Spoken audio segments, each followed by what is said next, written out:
Donc bonsoir à tous. J'avais prévu de parler en anglais, mais bon, vraiment, je vais parler en français vu que l'audience est majoritairement française. Ce soir, je vais essayer de vous parler de WebSocket. D'abord, quelques petits mots sur moi. Donc, je m'appelle Benoît Charbonnier, je travaille à Amadeus, principalement en tant que JavaScript évangéliste pour ariatemplate.com. AriaTemplate est un framework JavaScript que nous avons écrit en interne pour Amadeus qui nous permet d'écrire et de mettre au point, de développer des applications à but professionnel, de grosses applications à but professionnel. Donc je travaille principalement pour ce framework-là en tant que trainer officiel. Donc c'est moi qui forme les gens en interne pour qu'ils apprennent à utiliser cette technologie. Donc ça c'était juste pour moi. Donc maintenant parlons un petit peu de un peu plus près du micro, ok. On va parler donc de real time, donc de temps réel. Comment avoir des informations en temps réel aujourd'hui dans vos applications web. Donc c'est quelque chose qui, de nos jours, est-ce que déjà ça vous parle d'avoir des informations en temps réel quand vous êtes sur certains sites web ou dans certaines applications, d'avoir des choses qui s'affichent directement, instantanément en fonction de diverses sources qui arrivent. J'imagine que ça vous parle tous. Donc, on sait principalement qu'aujourd'hui, les informations en temps réel, c'est quelque chose qui est extrêmement à la mode. Tout le monde veut absolument avoir ce genre de fonctionnalité sur son site web.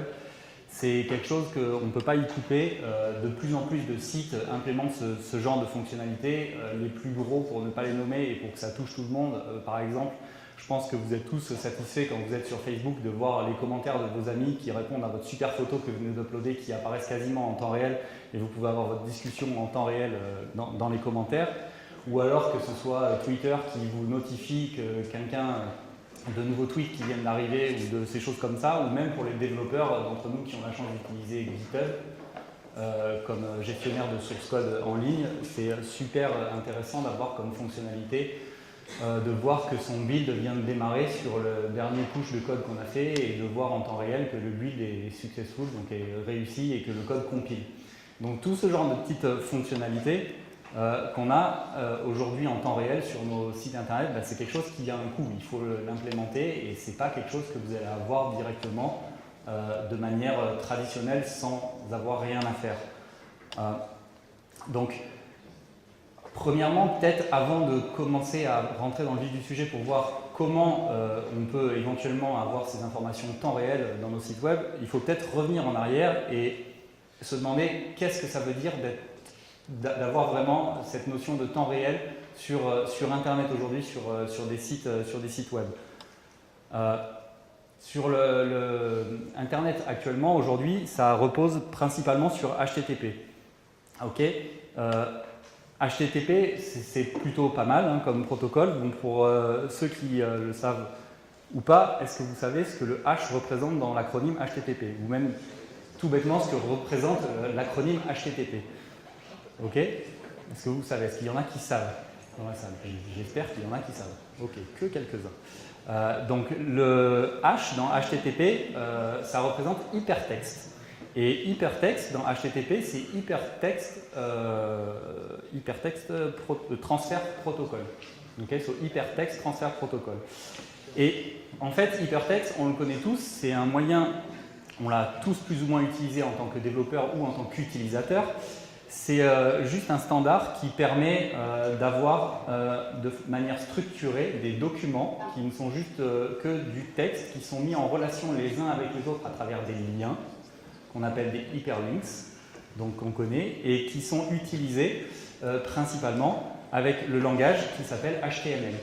Okay, donc pour l'historique, HTTP, c'est Hypertext Transfer Protocol, qui est le protocole utilisé sur Internet pour pouvoir transférer des fichiers qui sont écrits en langage HTML. HTML qui veut dire donc Hypertext Markup Language, qui est la façon d'écrire des fichiers qui permettent d'écrire des pages web. Okay. Donc HTTP en termes de protocole, pour parler un petit peu de manière technique sur ce que c'est un protocole qui est bidirectionnel.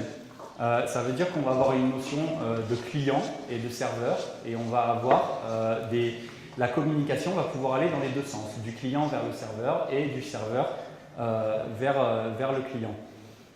Mais c'est une communication donc, qui est seulement...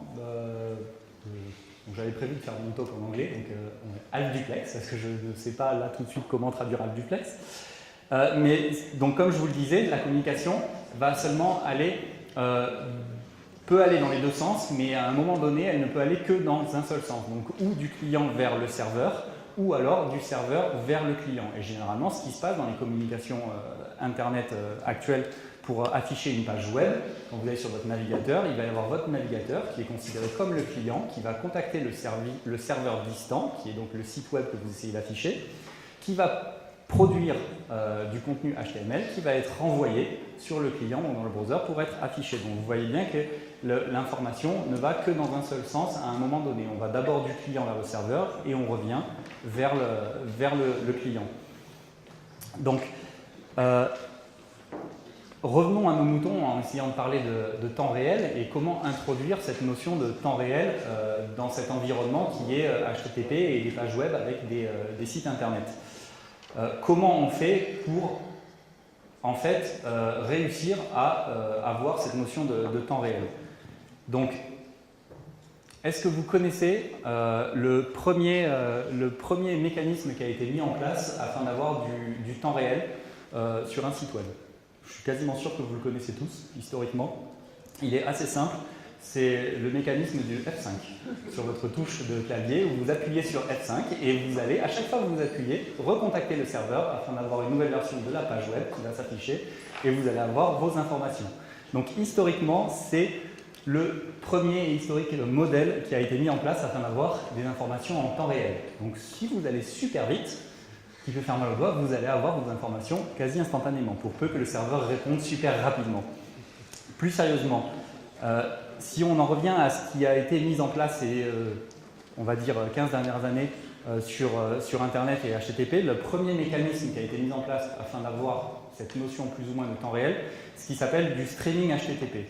Donc grosso modo, comment ça va fonctionner? Le streaming, c'est que le client va envoyer sa demande au serveur, donc la connexion va être initialisée, le serveur va recevoir la demande du client et va renvoyer des informations au client dès que celles-ci sont disponibles sans fermer la connexion. Okay, donc la connexion va rester ouverte et dès que le serveur a besoin d'envoyer des informations en temps réel au client, il va pouvoir le faire sur la connexion qui est restée ouverte et les envoyer directement au client. C'est ce qu'on appelle le streaming HTTP. Comme je l'ai écrit en bas du slide, c'est quelque chose qui peut éventuellement poser des problèmes si sur toute notre chaîne de nœuds sur lequel pour contacter du client vers le serveur on a des proxys, ces derniers peuvent ne pas forcément apprécier le fait que la connexion reste ouverte pendant une période de temps assez grosse.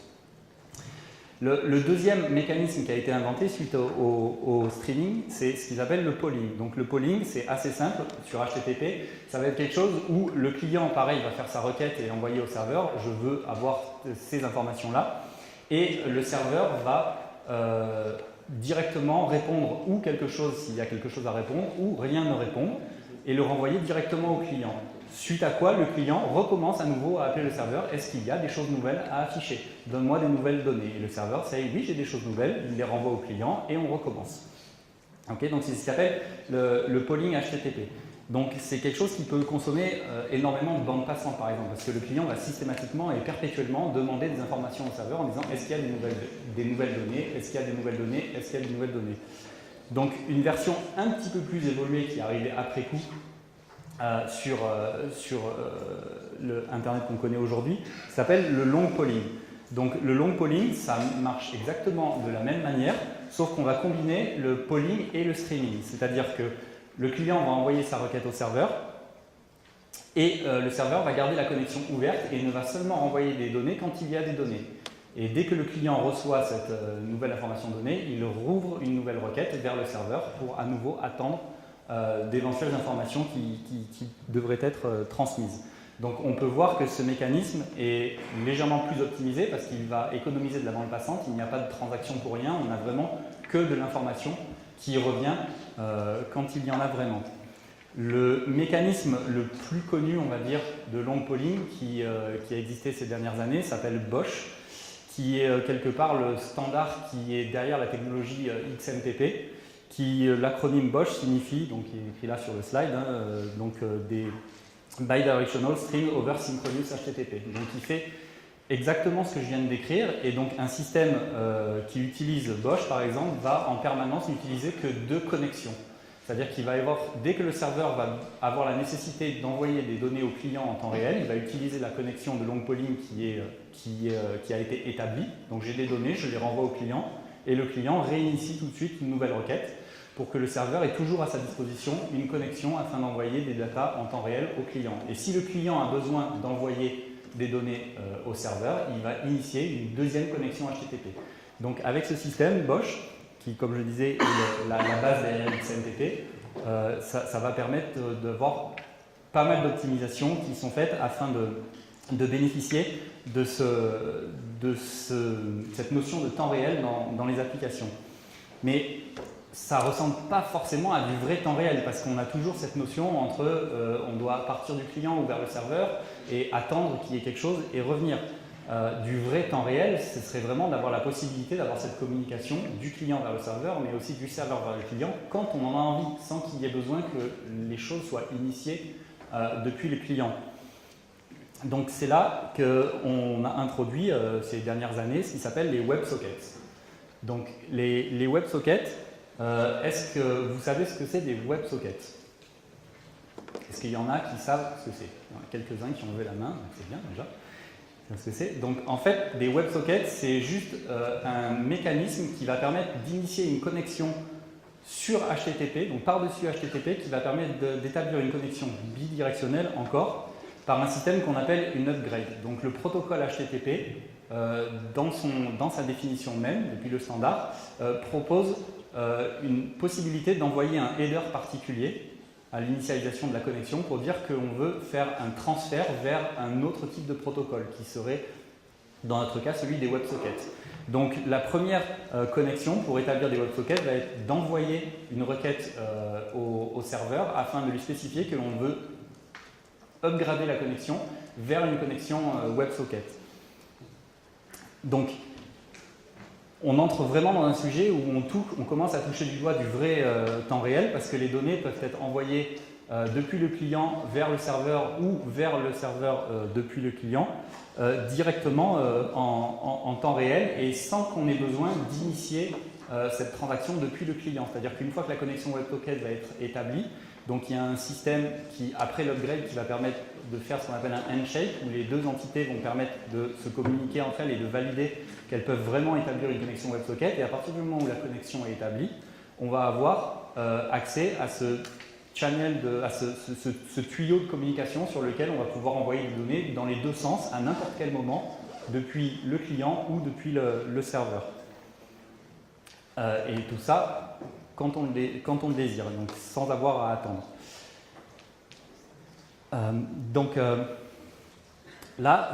Par exemple, comme je disais, ça commence vraiment à ressembler à du vrai temps réel, parce qu'on n'a plus besoin d'attendre depuis le client. Donc maintenant, c'est une technologie qui donc va être disponible depuis le client, qui principalement sont des navigateurs web que vous allez utiliser sur vos ordinateurs ou sur vos tablettes ou sur vos téléphones. Et l'implémentation, donc essayons de jeter un œil à quels sont les problèmes qu'on pourra avoir au niveau de l'implémentation de ce service, de ces WebSockets dans les navigateurs. Donc les WebSockets font maintenant partie d'un standard qui a été établi, qui a été implémenté maintenant à travers HTML5 dans tous les browsers modernes, on va dire, qui supportent la norme HTML5. Voilà juste à quoi ça peut ressembler en pur JavaScript. Comment depuis le client, depuis un peu de code JavaScript, comment initialiser une requête WebSocket afin de pouvoir recevoir des messages qui viendraient du serveur ou d'en envoyer. Donc ça consiste juste en définir un nouvel objet avec new WebSocket et sur cet objet d'attacher 3 callbacks qui vont nous permettre d'écouter dès que la connexion va être établie, d'écouter quand la connexion va être fermée, si jamais le client ou le serveur décide de fermer cette connexion, et de recevoir des messages sur une callback onMessage dès que le serveur va envoyer des informations. Donc pour ça, on va avoir des librairies qui existent. Une des plus connues s'appelle Socket.io. Donc Socket.io va nous permettre de définir, donc c'est une librairie JavaScript qui est disponible depuis les navigateurs, qu'on va pouvoir télécharger et hoster sur son site web pour pouvoir la mettre à disposition et coder et implémenter des features de temps réel. Cette librairie va proposer deux aspects. Un aspect pour le client, donc dans le navigateur, sur lequel on va avoir ce qui s'appelle une abstraction entre les différents navigateurs, parce que même si les fonctionnalités font partie des standards, on va se rendre compte qu'entre Firefox ou Chrome ou Safari, les implémentations, dans un premier temps, ne sont pas forcément toujours les mêmes, ou il y a quelques variations, ou alors on peut avoir la malchance de devoir supporter des vieilles versions de l'Internet Explorer, pour ne pas le nommer, dans lesquelles il n'y a pas du tout ce standard-là. Donc cette librairie, Socket.io, va nous permettre d'avoir un système de parade qui va nous permettre d'émuler les WebSockets dans le cas où ils ne seraient pas disponibles en utilisant les technologies que nous avons vues précédemment, telles que le long polling ou ce genre de choses. Donc ça, c'est pour la partie client. Et pour la partie serveur, cette librairie Socket.io va proposer principalement des adaptateurs pour écrire du code en Node.js, en JavaScript aussi, qui vont permettre d'implémenter la partie serveur de cette fonctionnalité que sont les WebSockets. Donc ça, c'est le code à quoi peut ressembler la partie Node.js. Donc c'est quelques lignes de Node.js sur lesquelles vous importez des librairies et vous allez avoir pareil cette possibilité de vous attacher sur des événements pour écouter qu'une connexion vient d'être ouverte et d'envoyer des messages à travers la connexion vers les clients ou un client en particulier qui s'est connecté. Et ça, c'est la partie client, donc la partie dans le navigateur sur lequel on va avoir juste deux lignes de code où on va pouvoir abstraire complètement toute la partie a-t-on accès à cette fonctionnalité ou pas, et donc ça va fonctionner très bien. Donc là, je vais parler un petit peu de transport. Donc, comme je vous ai dit, si on a la malchance de devoir supporter une vieille version d'Internet Explorer, on n'aura pas accès aux WebSockets qui sont seulement implémentés en première phase dans IE 11, je pense, même pas dans IE 10. Donc cette librairie Socket.io va proposer un système de transport qui va permettre de proposer des solutions alternatives si les WebSockets ne sont pas disponibles, pour passer sur du long polling par exemple. Dans la version précédente de Socket.io, donc ils viennent de sortir tout récemment, il y a moins de 3 semaines, une nouvelle version, la version 1.0 officiellement de Socket.io. Dans les versions précédentes, au niveau des transports, il y avait ce qui s'appelait un pessimistic fallback, c'est-à-dire que de base, la librairie essayait tout de suite de se connecter sur les WebSockets, et si ça ne marchait pas, il y avait cette parade qui était on essaye du long polling. Dans la nouvelle version, ils ont inversé le système, c'est-à-dire que pour optimiser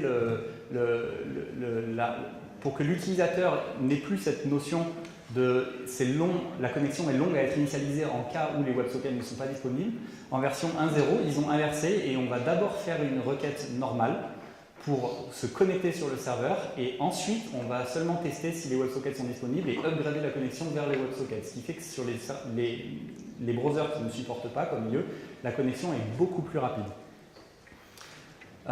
Donc principalement au niveau des features qui sont des fonctionnalités qui sont disponibles sur cette librairie, il va y avoir ce qu'on appelle des custom events, où on va pouvoir définir n'importe quel type d'event pour être envoyé depuis le client vers le serveur ou vers le client, depuis le serveur vers le client, et pas seulement message qui est le seul proposé par l'API standard où il n'y a qu'un seul type d'événement qui est message.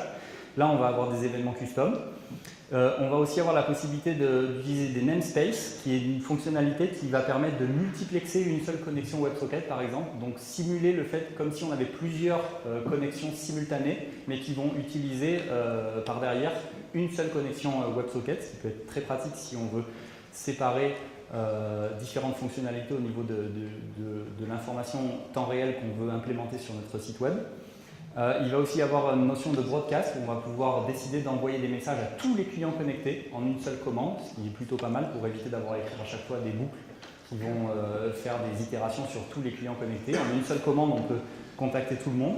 Il va y avoir aussi cette notion de volatile volatile qui va permettre de, si vous avez la nécessité d'envoyer un très grand nombre de messages, il y en a peut-être quelques-uns qui peuvent se perdre en cours de route. Et donc on a la notion de spécifier au framework que c'est pas grave. S'il y en a qui se perdent, tant pis, c'est pas grave, il y en a tellement qu'on continue et on n'essaye pas de les récupérer, ceux qui se sont perdus. Donc c'est cette notion-là. Et dernièrement, il va y avoir un système de validation où on va pouvoir envoyer depuis le serveur un message par-dessus les WebSockets et avoir la possibilité d'être contacté que le client a bien reçu le message. Et ce, dans les deux sens. Depuis le client aussi, savoir que le serveur a bien reçu son message. Donc ça, c'était dans l'ancienne version. Toutes ces fonctionnalités sont toujours disponibles dans la version 1.0. En plus, dans la version 1.0, ils ont amélioré pas mal de choses, notamment le support du binaire. Donc maintenant, on peut envoyer des informations en binaire sur un WebSocket. Avant, c'était déjà le cas, mais la connexion devait être initialisée en mode binaire. C'est-à-dire qu'une fois passé en mode binaire, on ne devait envoyer que du binaire. Là, avec la nouvelle version de Socket.io, l'implémentation qu'ils en ont fait, c'est que vous pouvez décider à tout moment d'envoyer des données normalement ou d'envoyer des données binaires. Socket.io prendra le relais pour faire en sorte que pour vous, ce soit complètement transparent. Il y a aussi cette notion de scalability qui va être disponible, notamment grâce à Redis. Vous allez pouvoir avoir plusieurs instances de serveurs de backend Socket.io pour pouvoir scaler tout bêtement. Donc ça va sauvegarder des informations entre tous les clients qui sont connectés dans Redis et va les redispatcher entre toutes les instances de Socket.io afin d'avoir une plus grande scalabilité. Toujours lié à Redis, il y a cette notion d'interopérabilité. Donc je vous ai dit que Socket.io est principalement basé sur Node.js pour la partie serveur. Ce n'est plus forcément le cas grâce à Redis maintenant. Si vous voulez avoir la partie qui va gérer les connexions en Node.js, vous pouvez. Et si votre service principal qui fournit votre fonctionnalité est en PHP, ASP, n'importe quoi derrière, vous aurez la possibilité, via des adaptateurs Redis, d'envoyer quand même des données par-dessus WebSocket et récupérer directement ces informations-là. Donc j'avais prévu de vous montrer quelques démos, mais je suis déjà un peu en retard parce que le temps file. Donc je vous conseille vivement d'aller sur le site de Socket.io qui est très simple, c'est http://socket.io et il y a des démos dessus qui sont assez hallucinantes. Je vais vous en montrer une seule parce qu'elle est vraiment assez fun. Où ils ont... Ah, bien sûr, il suffit que je dise ça pour qu'elle ne marche pas. Ok, donc je vais aller sur le site de Socket.io plutôt parce qu'ils ont une version en GIF animé de cette fonctionnalité qui est assez géniale. Donc si on va sur le blog, là, donc dans les démos qu'ils ont fait, il y a principalement le sempiternel chat, un chat normal qui vous montre qu'en une vingtaine de lignes de code, on peut avoir un chat. Ah oui, c'est vrai, c'est peut-être mieux si je vous le mettais là. C'est peut-être mieux si je partage l'écran.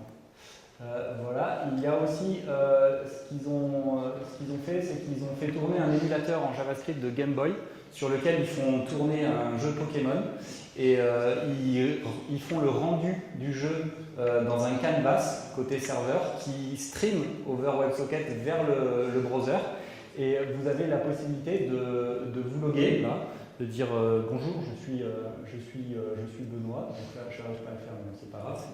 Je ne l'ai pas sous les yeux, et vous pouvez jouer en live avec d'autres joueurs à ce jeu Pokémon. Voilà, donc là, ce que vous voyez bouger, ici c'est un GIF, mais si vous allez sur la version web qui est disponible, par un lien, vous pouvez jouer en live à ce jeu-là, qui est exécuté dans un émulateur JavaScript de Game Boy sur un serveur. Et ils ont fait encore plus fort, où ils ont carrément fait tourner un QEMU sur le serveur avec une machine virtuelle Windows XP, dans lequel ils ont tout un mécanisme pour envoyer par-dessus WebSocket seulement les zones d'écran qui ont changé. Et si la démo fonctionnait, en fait, vous pouvez juste cliquer sur l'écran et vous avez 15 secondes à vous pour faire ce que vous voulez dans la machine virtuelle, over WebSocket. Donc c'est plutôt pas mal. Bon, là, ils ont fait une sorte d'inception où ils lancent eux-mêmes leur démo à l'intérieur de la machine virtuelle dans le truc. Donc, juste pour finir, si je peux revenir à ma qui est je sais plus où, voilà, qui est là. Vous pouviez peut-être aussi vous demander pourquoi j'ai passé toute la présentation avec mon iPad à la main. C'est simplement parce que j'ai changé de slide en utilisant mon iPad, parce que ma présentation est hostée sur un site web qui s'appelle slide.com, qui est, pour ceux qui connaissent, la version hostée de Reveal.js, qui est un framework connu pour faire des présentations en HTML, et qui permet de driver avec un device mobile une présentation par-dessus WebSocket à distance. Donc là, vous pouvez voir que c'est moi qui, en slidant sur mon iPad, qui fait changer les slides qui sont hostés sur un serveur web qui sont affichés sur l'écran. Voilà, et je pense que c'est tout.